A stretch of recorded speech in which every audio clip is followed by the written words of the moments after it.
Hello, everyone. I am ZHAO Chuang. Let's get to know Stella the Stellasaurus, a weird-looking, intimidating ceratopsian dinosaur.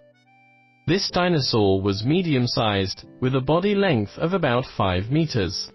Although 5 meters is already quite sizable, it was still much smaller than Triceratops.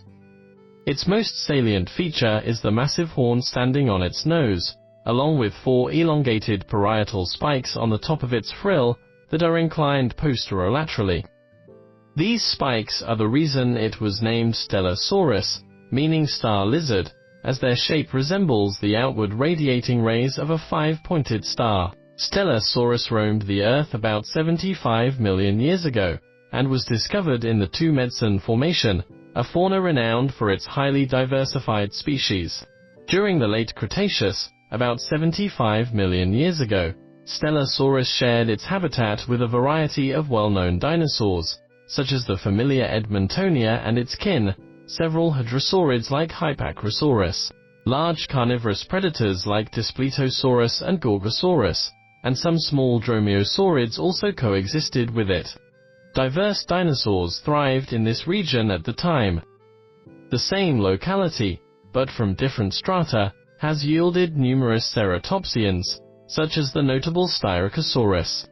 While Styracosaurus bears some resemblances to Stellasaurus, it is distinguished by a smaller, straighter nasal horn and sharper parietal spikes. Styracosaurus has been found stratigraphically lower than Stellasaurus, indicating that Styracosaurus existed earlier than Stellasaurus. As we know, the fossilized dinosaur bones were buried by sedimentary layers, one on top of another. The lower the strata were, the earlier the dinosaurs lived.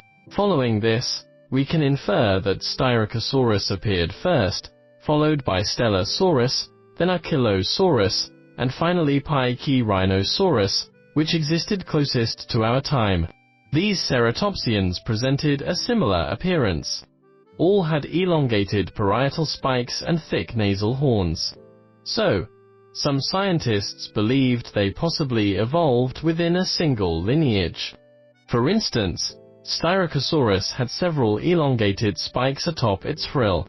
Over time, these spikes gradually decreased from 8 or 6 to 4, leading to the emergence of Stellasaurus.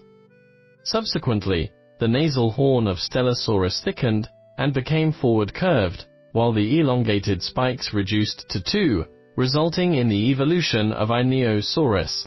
Then, the nasal horn further transformed into a boss, making the appearance of Achelousaurus. The boss continued to thicken and became larger, finally, the Pachyrhinosaurus. While some scientists support this claim, and the appearance and stratigraphic succession of these dinosaurs indeed comply with this relationship, others argue that these genera, albeit possibly exhibiting this connection, were actually distantly related. Let's examine this model from the details on its head.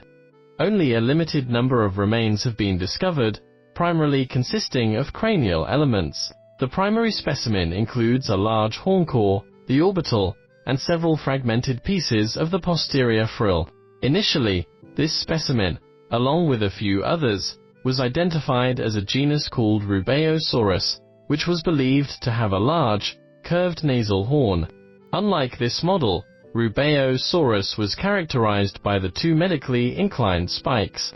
However, later analysis revealed that these fossils actually represented 2 distinct dinosaur genera. Some parietal spikes are like what this model shows, the 2 in the middle are parallel. But other specimens show them running against each other. Then, scientists separated these conflicting parietal spikes, and determined that they represented a species of Styracosaurus, Styracosaurus ovatus, and the remaining fossils belonged to another ceratopsian, and named a new genus and species, the Stellasaurus. Now, let's take a look at its distinctive features.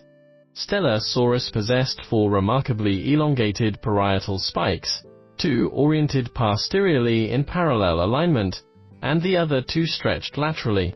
Positioned medially were 2 additional, non-elongated processes that formed a subtle notch, presenting an endearing look. In addition, Stellasaurus lacked brow horns. Instead, it exhibited paired complex bosses above its eyes. You can see the central portion of each boss comprised of a somewhat solid lump, adorned with a tiny anterior spike. This spike might have been sharper when the dinosaur was alive. Posterior to the orbit, there was another lump. These three contributed a three-horn-like configuration above each eye, showcasing a fascinating and complex morphology. The posteriormost lump appeared to rest on the raised ridge of the frill, and possibly followed by a string of large scales or bumps, which could provide protection to the frill. Moreover, you can see its striking, giant, curved nasal horn. This horn was likely more suited for display as it appeared cumbersome. Imagine if the dinosaur attempted to use this backward curving nasal horn to ramp the opponents. It would have to lower its head significantly, and then suddenly jerk it upward to inflict any damage. Such a maneuver seems impractical, making this horn serve as a display rather than an attack. Making a bold guess, I think it might be more effective for the dinosaur to swing this horn from side to side for defense or attack. Next, we come to its body. As we don't have many clues about its body, we reconstructed this part based on its close relative, Styracosaurus, which has a perfectly preserved skeletal structure. From the model, you can see this dinosaur has a quite compact body with a broad pelvis. Its limbs, though stout, appear relatively short. Compared to later ceratopsians, its tail was much longer and narrower. The overall appearance of this fascinating dinosaur might be like this. Good. The above concludes the reconstructing process for Stella the Stellasaurus. Thank you all.